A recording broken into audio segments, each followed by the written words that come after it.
अवधूत चिंतन श्री गुरुदेव दत्त श्री स्वामी समर्थ महाराज की जय.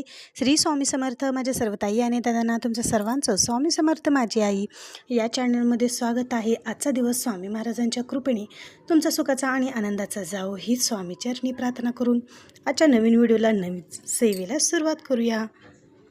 आणि त्याचबरोबर सर्वांना शुभ सकाळ. तर बघा इकडं सकाळचं कवळं ऊन पडलेलं आहे आणि थोडासा उशीर झालेला आहे. तर इकडं माझे फुलं तोडायला चालू आहेत, कारण आज इकडं देवपूजा मी करणार आहे. तर छानपैकी अशी बघा फुलं तोडून घेतलेली आहेत. भरपूर वेगवेगळ्या प्रकारची फुलं इथं आहेत. त्याचबरोबर बेलाचं झाड पण आहे. आता बेलाचं झाड ही दारामध्ये असलेलं खरंच शुभ असतं बरं का. आणि इथं बेलाचं झाड मस्त असं हिरवंगार टवटवीत असं हे बेलाचं झाड पण आलेलं आहे. मग आज आहे सोमवार. चला म्हणलं 11 बेल आपण महादेवाच्या पिंडीवर वाहून घेऊया. तर मग इकडं छानपैकी पूजेची तयारी झालेली आहे. पाणी पण मी ताजं पाणी पण आणलेलं आहे पूजेसाठी. आणि इकडं आता दिवा प्रज्वलित करून घेतलेला आहे. त्याचबरोबर धूप पण लावलेला आहे. आणि इकडं आता छान प्रकारे अशी पूजा करून घ्यायची आहे.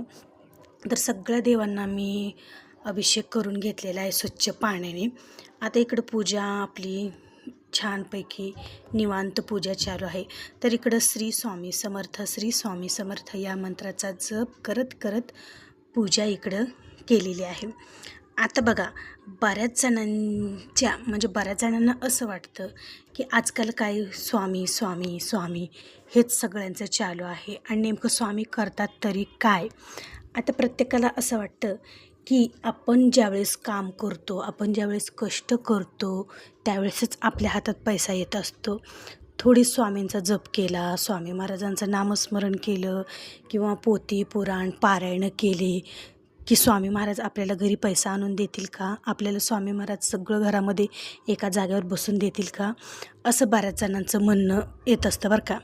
पण बघा ज्यांनी कोणी स्वामींची सेवा केलेली आहे, ज्यांनी कोणी स्वामींच्या सेवेमध्ये आले आहेत किंवा ज्यांना स्वामींचे अनुभव छान छान आलेले आहेत, तर त्यांना हे सगळं काही माहिती आहे.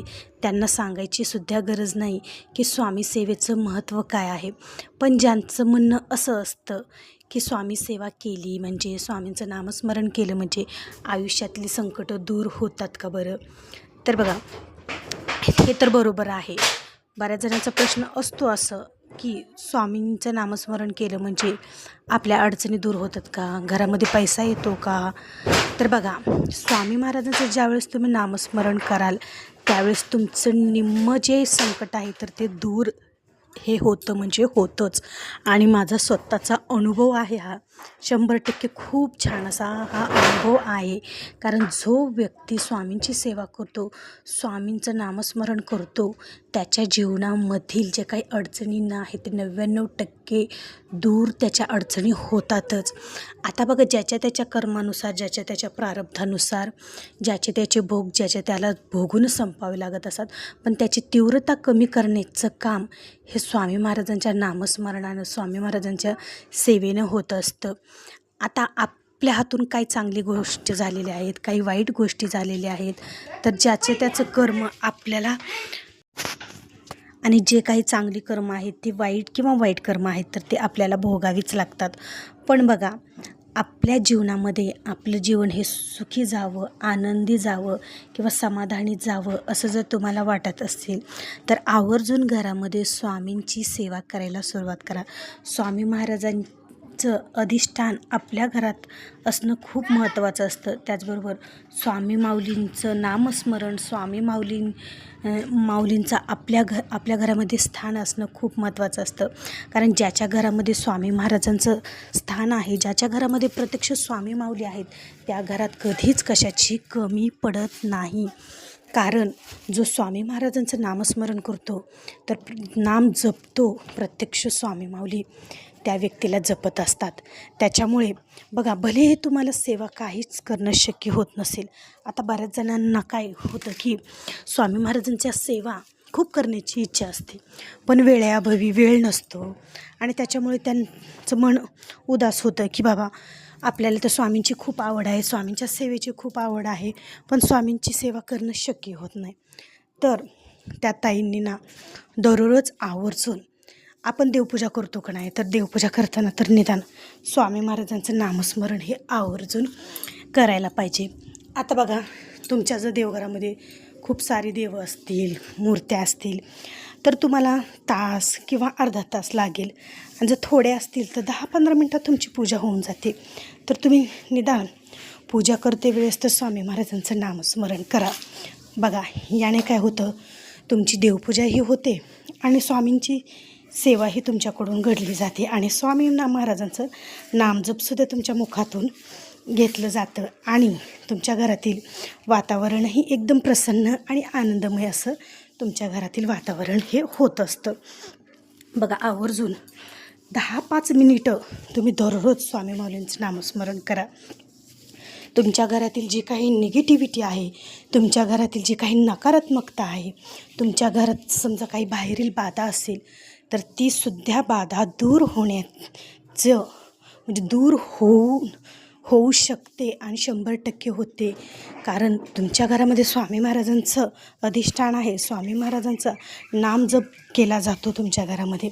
मग तिथं या बाहेरील बाधाला थारा मिळत नाही. ही बाहेरील बाधा, जी काही संकट आहेत, जी काही समजा वाईट शक्ती आहे, तर हे सगळं काही नाहीसं होऊन जातं आणि ते म्हणजे स्वामी महाराजांच्या कृपेने. तर आवर्जून दररोज नित्यनियमाने काहीही सेवा नाही तुम्हाला शक्य झाली तर तुमच्या घरामध्ये स्वामी महाराजांचं नामस्मरणाची सेवा तर आवर्जूनच करा. त्याचबरोबर समजा तुमच्या घरामध्ये समजा लेकरं खूप हट्टीपणा करत असतील, ऐकत नसतील किंवा घरामध्ये सदैव आजारी व्यक्ती असेल, काही केलं तरी त्याच्यामागचा काही दवाखाना हटत नाही, असं होतं बरं का. खूप जणांच्या घरामध्ये असं घडतं. मग त्याच्यासाठी सुद्धा तुम्ही स्वामी महाराजांच्या तारक मंत्राची सेवा करू शकतात. खूप म्हणजे खूप छान अशी ही तारक मंत्राची सेवा आहे. तुम्हाला जास्त काही वेळ लागणार नाही बघा, किमान 20 मिनिटे लागतील किंवा अर्धा तास लागेल. तुम्हाला तारक मंत्राचं तीर्थ बनवायचं आहे आणि ते तीर्थ सगळ्या घरातील व्यक्तींना पिण्यासाठी द्यायचं आहे. आता हे तारक मंत्राचं तीर्थ कसं बनवायचं याचासुद्धा व्हिडिओ आपल्या चॅनेलवरती अपलोड केलेला आहे. ज्यावेळेस हे तारक मंत्राचं तीर्थ तुमच्या घरातील सगळी व्यक्ती पितील ना, तर त्यांच्यातील जे काही नकारात्मकता आहे, चिडचिडपणा आहे किंवा जे काही आजारपण आहे, तर ते आजारपणसुद्धा दूर होऊ शकतं.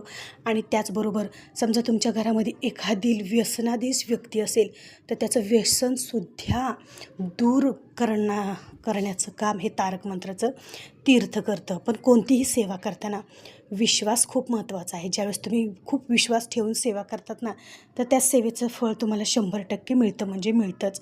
तर आवर्जून तुम्ही हे सुद्धा तीर्थ बनवण्याचा नक्की प्रयत्न करा. खूप छान अशी ही प्रभावी सेवा आहे. त्याचबरोबर इकडं माझी देवपूजा पण मस्त प्रकारे अशी सगळी देवपूजा पण माझी झाली आणि इकडं स्वामी महाराजांना पण छान असं अंघोळ घातली, अभिषेक केला स्वामी महाराजांच्या मूर्तीवर. आता त्याचबरोबर कलश तांब्याला इकडं काही पानं म्हणजे विड्याची म्हणजे पानं काही मिळाली नाही, आंब्याची पण मिळाली नाही, तर मी तसाच इकडं कलश पूजा ठेवलेली होती. अशा प्रकारे इकडे छान अशी पूजा झाली आणि ज्यावेळेस घरामध्ये पूजा होती, धूप दीपांचा वास दरवळतो, त्यावेळेस घरात बघा एक वेगळंच वातावरण होतं, एक वेगळीच प्रसन्नता आपल्या घरामध्ये होते. आणि ज्यावेळेस अशी प्रसन्नता आपल्या घरामध्ये होते त्यावेळेस लक्ष्मी माताही आपल्या घरामध्ये टिकून राहते, लक्ष्मीचा वास आपल्या घरामध्ये टिकून राहत असतो. त्याच्यामुळे दररोज नित्यनियमाने सकाळ संध्याकाळी देवघरासमोर तुपाचा दिवा लावावा किंवा संध्याकाळी तुळशीमध्ये तुपाचा दिवा लावावा. आवर्जून शुक्रवारी, गुरुवारी, पौर्णिमेला, अमावस्याला तर तुळशीमध्ये तुपाचा दिवा आवर्जून लावायचा. कारण लक्ष्मी माता ही ज्यावेळेस तुपाचा दिवा लक्ष्मी माताला हा खूप प्रिय आहे. लक्ष्मी माता ही आकर्षित होत असते आणि सायंकाळच्या वेळेस आपल्या घरामध्ये होईल तितके मंत्र, स्तोत्र मोबाईलला लावून द्यायचे किंवा तुम्ही स्वतः तोंडाने म्हणायचे. बघा, घरातील एकदम वातावरण प्रसन्न आनंदमय राहतं आणि लक्ष्मी माता आपल्या घरामध्ये प्रवेश करते आणि आपल्या घरामध्ये लक्ष्मी माता ही कायमची टिकून राहते. आणि हेच काही छान अशी उपाय सेवा आहे जेणे आपल्या घरात सुख, समाधानी आणि शांती राहते. तर असा होता आजचा व्हिडिओ. आवडला असेल तर एक लाईक नक्की जरूर करा आणि कमेंटमध्ये श्री स्वामी समर्थ लिहायला विसरू नका. भेटू पुन्हाच अशा एका नवीन व्हिडिओसोबत, नवीन सेवेसोबत. तोपर्यंत माझ्या सर्व